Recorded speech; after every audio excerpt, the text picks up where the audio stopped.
Coucou les amis, si comme moi vous rêvez de partir sur une île paradisiaque, je vous propose Madagascar, île flottante. Ça vous dit? Ça commence avec une petite crème anglaise, mais attention, pas n'importe quelle crème anglaise au siphon. Pour cette crème anglaise, je vais utiliser exceptionnellement de la crème grasse à 35%, des jaunes d'œufs, un peu de sucre et évidemment de la vanille. Pour commencer cette crème anglaise, je vais utiliser simplement une partie de ma crème.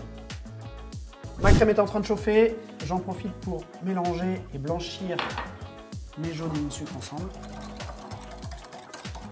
Et je vais gratter ma vanille dans ma crème.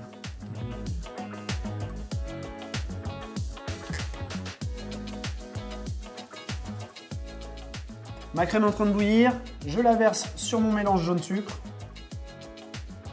Je mélange le tout et ça repart dans la casserole. Vous allez voir tous les points, c'est très généreux en vanille, c'est voulu. Ça part en cuisson, cuisson à 85 degrés. Alors c'est pas évident à maîtriser, il faut avoir un petit peu l'habitude. Et je vous conseille de ne pas mettre votre feu trop fort. Il faut savoir qu'au-delà de 85 degrés, votre jaune d'œuf va coaguler. Donc vous allez avoir des morceaux et c'est à tout prix ce qu'on veut éviter. On chauffe progressivement la crème en la vannant, c'est-à-dire la remuer comme ça en faisant des petits 8 et de temps en temps en raclant un petit peu les bords pour éviter qu'il y ait du dépôt qui se fasse. La crème elle a besoin d'attention. Jamais vous ne la quittez des yeux. Là ma crème anglaise est cuite, je vais la débarrasser tout de suite dans le cul de poule que j'ai prévu à cet effet. Vous avez vu comme elle est riche en vanille. J'ajoute ma crème froide pour stopper tout de suite la cuisson.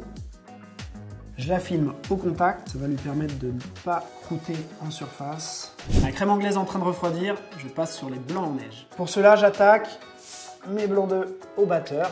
Je commence par faire mousser un peu mes blancs. J'ajoute mon sucre en poudre pour serrer les blancs. Ma meringue, cette fois, elle est bien ferme. J'ai choisi une grosse douille unie pour pouvoir pocher dans mes cercles préalablement dressés. Je remplis à peu près les 3/4 de mon cercle. Ensuite, je vais les décercler. Je vais un petit peu la retravailler pour lui donner une forme plus régulière. Et je vais casser l'angle ici. Et là, je vais venir la retourner et faire la même chose.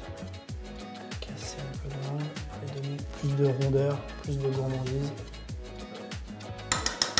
Là, avec un peu de sucre glace, je viens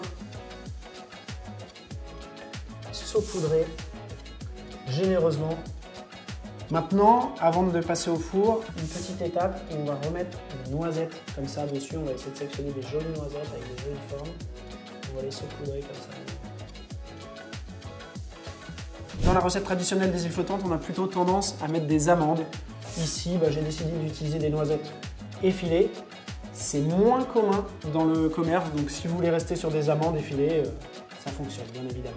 Si vous tenez à faire noisettes, vous pouvez utiliser soit un petit économe, soit le faire finement au couteau, si vous êtes vraiment une fine lame. Je remets un coup de sucre glace sur le dessus, juste avant d'enfourner. Dernier moment, pour faire dorer un peu les noisettes. Ça part au four, chaleur tournante, 160 degrés, 5 minutes.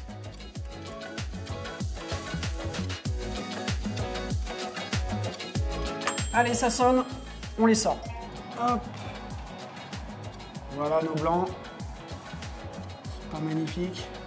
Et ça colle pas. Ça colle pas, ils sont bien fermes, on est dans le vrai. On démarre le caramel. Un petit sucre, caramel à sec.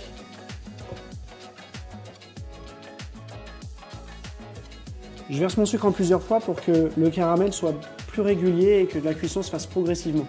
Hors du feu, je rajoute mon eau pour décuire mon caramel.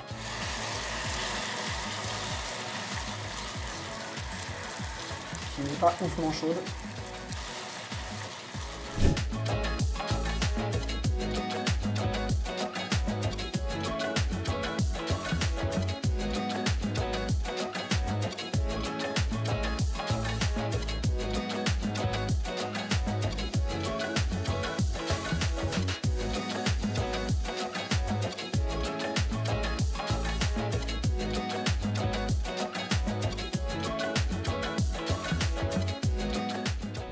dans chaque assiette, je mets une cuillère de pâte de noisette.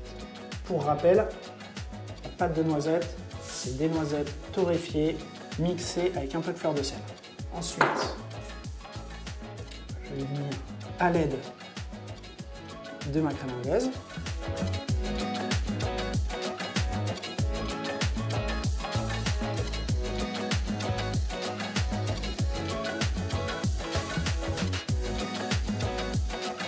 J'ai mis ma crème anglaise au siphon, donc elle est très aérée, vous avez vu, elle se tient, elle est très légère, c'est un nuage à manger, c'est ça qui est génial. Maintenant, je vais disposer mes blancs d'œufs dessus directement et ça va terminer le dessert. Mais avant toute chose, je récupère mon caramel qui a refroidi et donc épaissi et je viens poser un filet sur chaque laine. J'attends que le filet soit bien fin et c'est parti.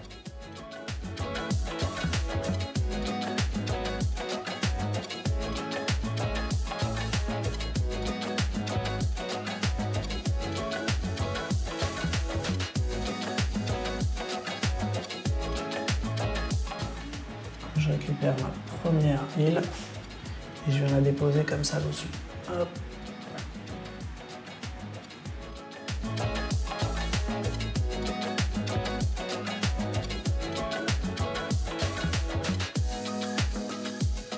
Vous avez promis une île paradisiaque, la voilà. En plus, vous avez économisé le billet d'avion.